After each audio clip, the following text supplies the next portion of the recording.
chika, Doras! This is me, wala chika, ang chakador ang kapitbahay ni Marites pagdating sa showbiz chismis at pinag-uusapan nga ngayon sa social media ang hashtag Easter Magical Christmas 2023 at nagsama-sama na naman ang ating mga paborito mga Star Magic artist sa event na ito. Siyempre, ang dami nag-aabang sa Don Bell na nakakostume ng Ken and Barbie.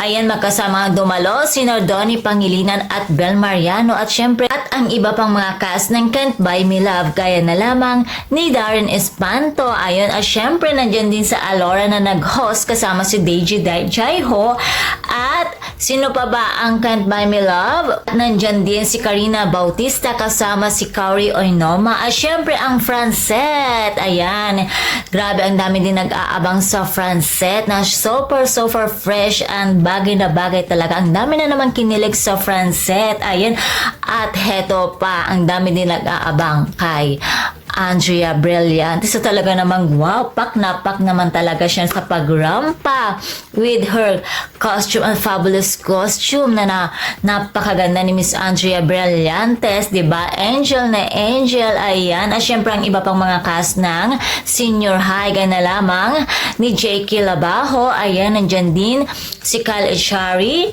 ayan. At syempre, sino pa ba yung mga naggagandang sina Cyril Manabat, ayan, Gila Atayde, ayan, at syempre si Daniela Estrana na talaga naman isa rin sa paborito ko kasi nga baguhan pa lang pero super galing na.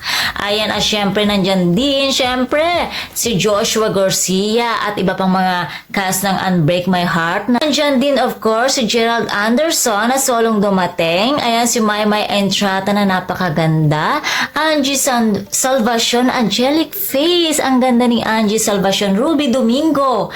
Spotted din sa event si Miss Barbie Imperial na napaka-beautiful talaga naman. Ascend din sa event ang tambalang Loyni ni Loisa Andalio at Ronnie Alonte na napakaganda ni Loisa at napakagwapo ni Ronnie sa kanilang costume. Ang real life couple na sina Jane Oinesa at Arky Bagaching. Andyan din ang Bini, BGYO, mga dating PBB housemates at maraming pang iba. At wini-wish ko lang po na sana ako ay isang white carpet na para ako yung dinaanan ng mga paborito nating mga artista. And of course, isa rin talaga sa inabangan ko ay ang Katniel pero hindi po sila naka-attend dahil nga naman siguro ay busy lang talaga sila sa kanilang trabaho. Ayan, dahil alam naman natin na may mga upcoming movies itong si Daniel Padilla. Ayun. At syempre si Catherine, busy din po si Catherine Bernardo ngayon. Oo, tinawagan niya ako and sabi niya, Yula Chika, hindi ako makaka-attend. So,